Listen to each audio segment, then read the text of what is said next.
Next up in the Heat Check series is Arkansas guard Nick Smith Jr., who had a really shaky lone season with the Razorbacks due to injuries and inconsistencies, but was considered by many to be the top collegiate prospect in basketball coming into the season. He's a lead combo guard who I think shies just a bit more towards shooting guard. He stands at 6'5", averaged 12.5 points, 1.7 assists, and 1.6 rebounds on pretty lackluster splits, 38, 34, and 74 from the line. He'll be just over 19 on draft night.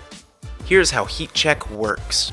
I will identify one NBA draft prospect and grade what I believe to be their 5 most generally important skills regarding the NBA: scoring, defense, passing and playmaking, athleticism, and overall feel for the game. Since no two prospects are alike, I'll grade a few additional areas specific to that player deemed the swing skills. Each skill will be graded on the Heat Check chart, with ranges from cold all the way to scorching. When that's all said and done, I'll divvy out one final overall score that will have absolutely no bearing or real-world effect on said player whatsoever. Starting with athleticism, by most standards, Nick Smith Jr. is going to be average to slightly below average in the NBA, especially factoring in how much he's actually going to be using it to his advantage. I've gone with a warm grade simply because I don't think he's going to stick out for the wrong reasons in this regard, but he's not a player who has a ton of verticality or explosion in his arsenal or really relies on it anyways. He's got some pop here and there, but his snappiness and general fluidity stand out more than anything else here.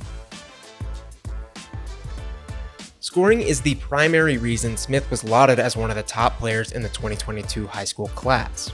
If there's going to be a reason he sticks in the league, it's this. Starting with his stats at Arkansas, they were pretty rough. 38% from the floor, 34% from 3, and 74% from the line. And again, we could boil that down to health. He was dealing with an off and on knee injury, and typically players of his archetype really require a groove and rhythm, which he never got in. But regardless of that, some of his efficiency struggles did stem from poor shot selection, decision making, and other legitimate factors. However, the eye test tells us there's definitely some upside here regardless of the stats. He's got a tight handle and some quick twitch to his game. He plays with a really frenetic and wild energy, some of which earns him some high effort points and other times really makes him look sped up. Oftentimes collegiately, it looked a little less controlled than herky-jerky, but typically it's mostly a positive. Smith has a decent mix of shot variance, and he doesn't totally have a go-to, so defenders can be left wondering whether he's trying to get to the paint, pulling up from outside, or working the in-between. He graded average per synergy on jump shots, dribble jumpers, and finishing at the rim.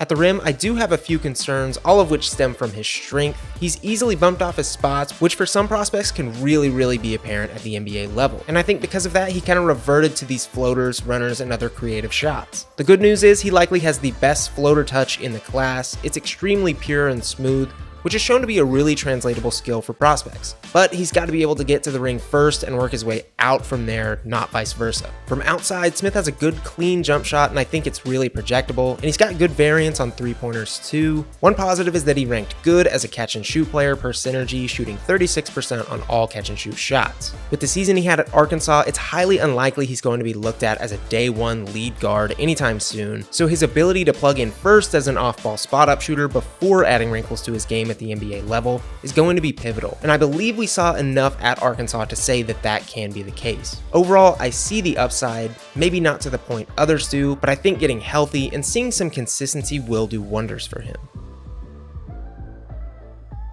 Defensively, Smith has a ways to go, thus earning himself a cool grade from me. Let's start with the positives, the first being his energy. I don't think there's been any singular moment I can find where Smith wasn't at least engaged and attentive. He blatantly has massive care factor all over the court, and his high effort is exactly what you want. His length plays a factor at times, helping him hound guards and size up some here and there. He has a decent nose for the ball regarding steals, especially off ball and in help defense. 0.8 steals in 25 minutes per game is a good number. The issues lie primarily in his on-ball defense. He's simply not strong enough or technical enough to hang with elite scorers, and not everyone can, but he was matchup hunted a lot in college, and especially so in the NCAA tournament to the Razorbacks' detriment. And that, perhaps more than anything, is not going to get easier in the NBA. His lateral quickness should be much better once he's not immediately coming off a knee injury, so this could be a wait and see thing, but either way, his best case scenario as an NBA defender is likely just being a net even.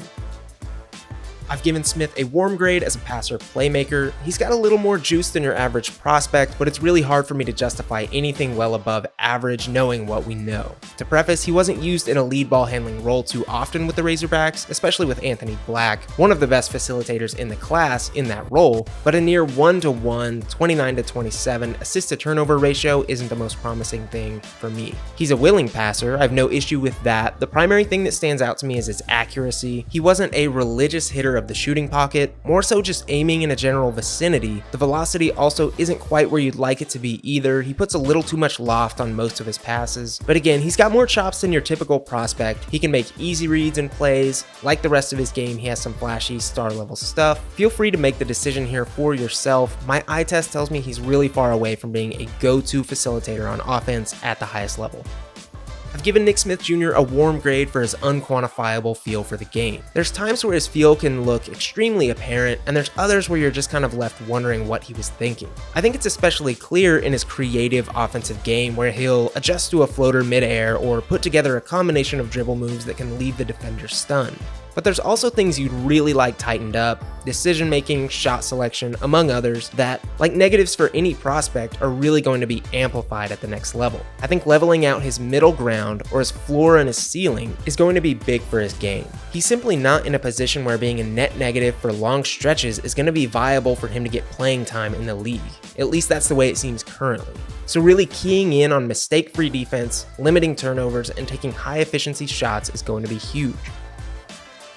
On that same note, we have moved to the swing skill, impact. We know that Nick Smith Jr. has the potential to be a potent scorer at the next level, but there's simply too many questions in too many other areas, so his swing skill is overall impact and he's earned a cool grade from me. The NBA has become too versatile and honestly just too good to have one-dimensional players, so prospects are going to have to come into the league with multiple skills that can positively impact the game. And at the moment, I feel like Smith has one truly impactful area, his potential as a scorer, but he's certainly not incapable of adding more high-level wrinkles to his game. How will he fare as a defender? Can he tighten up his passing and playmaking skills? Will he contribute as a rebounder? Will he live up to his on-ball potential? Again, that's quite a few questions. On a positive note, he seems like a great kid with high character who cares a lot about winning and likely getting better as a player. And guys like that tend to stick, especially when they have talent mixed with that work ethic. And honestly, stuff like that can be just as or more important than raw talent when scouting players.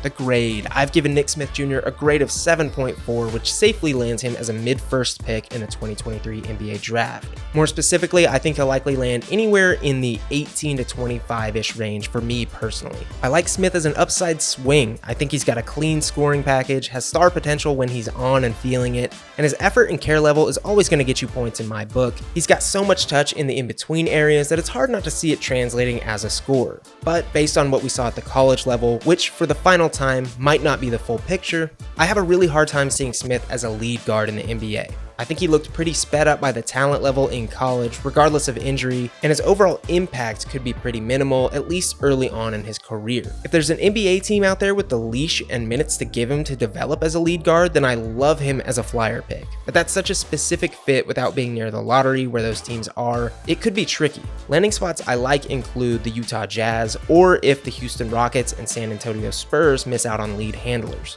Of course, there's always a chance he really finds his rhythm and hits his stride with an NBA franchise, and we're left wondering what we missed. But from the information that I currently have, it is hard to justify him as a lottery pick. That's it for this one. Let me know what you think of Nick Smith Jr., what you grade him, where you draft him, and drop who you want to see in the next heat check. We'll see you later.